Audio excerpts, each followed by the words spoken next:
Welcome back to another Yu-Gi-Oh! Deck profile.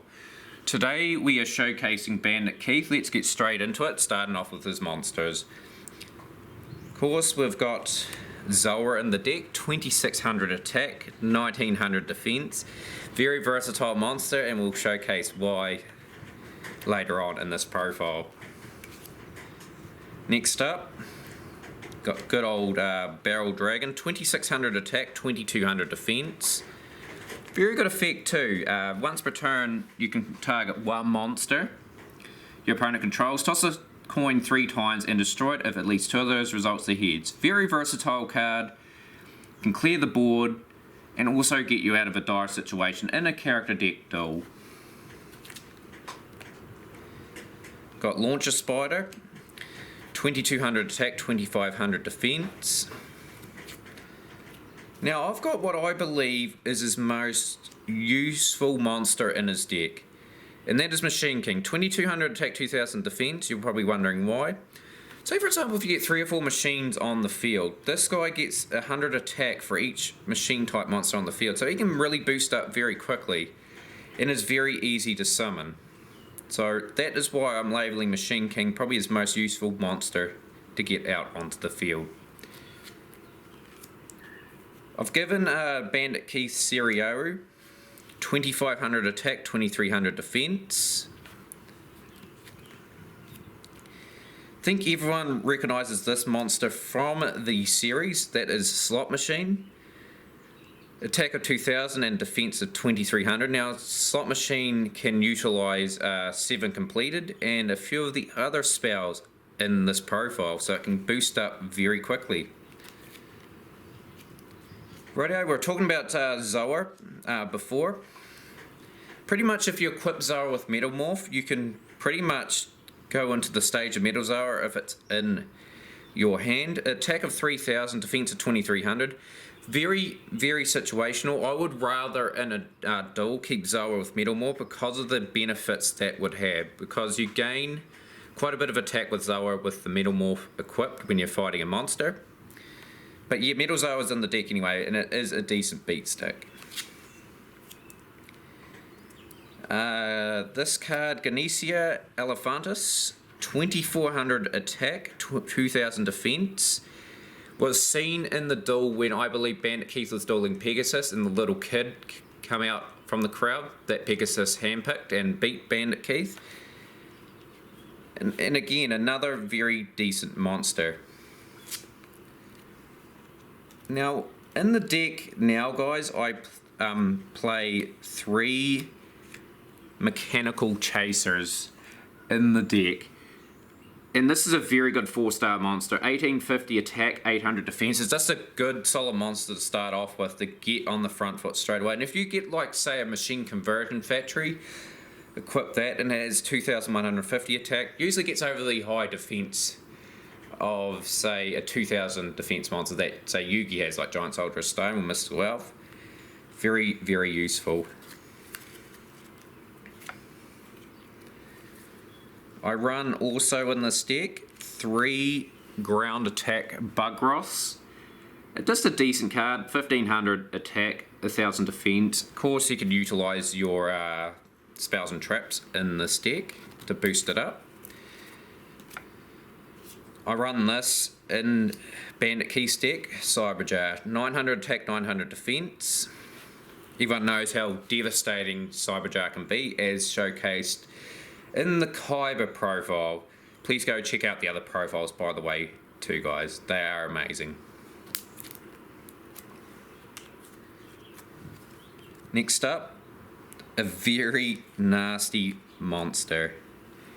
We run 3 Blast Spears. So Blast Spear, pretty much you play face down, waiting for the opponent to attack. So pretty much Blast Spear pretty much goes back to your spell and trap row after it gets attacked, and then the following turn, if the monster's not off the field, Blast Spear destroys it, and the attack that that monster has pretty much gets inflicted to their life point. So running 3 in this deck is very, very good for Bandit Keith.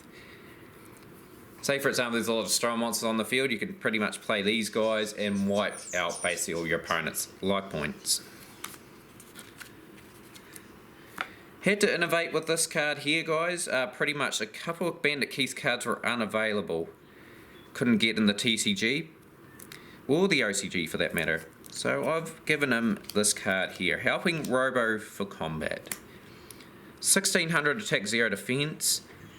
When this card destroys an opponent's monster by battle, draw one card, then return one card from your hand to the bottom of the deck. It's very useful in terms of getting out your resources.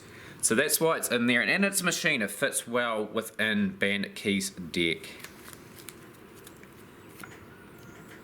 Bandit Keith plays one ritual monster to round off the monsters in the deck, and that is Zero the Mant.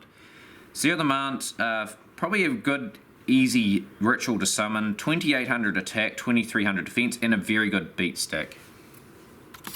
Rightio, moving on to Bandit Keith's spells now, and we start off with the very decent 7 completed spell card. So a machine type monster equipped with this card gets either attack or defense increased by 700 points. Very versatile spell for Bandit Keith's deck. Keith of course runs a lot of machines, and it could make or break a duel.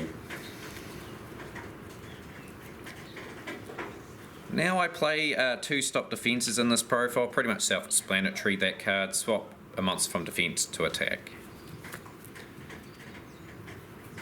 I run a very nasty little spell in the deck, Tribute to the Doom. So you discard one card from your hand, select one monster on their side of the field and destroy it. Since Keith's deck I think is reasonable, I only run a Graceful Charity in here just to give him a little bit of a draw engine. Like most of the profiles I have to date have all run Pot of Greed, but Graceful Charity draws 3 cards and discard 2, so it's pretty good for Keith to get to his resources that he needs to plot an attack. I run a Machine Conversion Factory, which increases the attack and defense of a machine type monster equipped with this card by 300 points. So it's just a decent card to open up with say a Mechanical Chaser, just to give it a little bit extra attack to get over, say, some of the strong defense monsters that some of these profiles do indeed have. This card was pretty hard to come by, but I managed to get it in the end. A short print Curse of Fiend. Pretty much you can change the battle positions of all attack position monsters on the field, or defensive position monsters for that matter. So it's pretty much a stop defense and block attack in one. And to round off the spells, guys, pretty much to run 1 Zero the Mant, you need, of course, is Ritual, 0 Ritual. So pretty much follow the ritual conditions and voila, you'll have your Zero the Mant. Off to the trip cards now, guys. We start off with Metalmorph. Metalmorph is an amazing card in Keith's profile. Target one monster, equip this card to that target. It gains 300 attack and defense.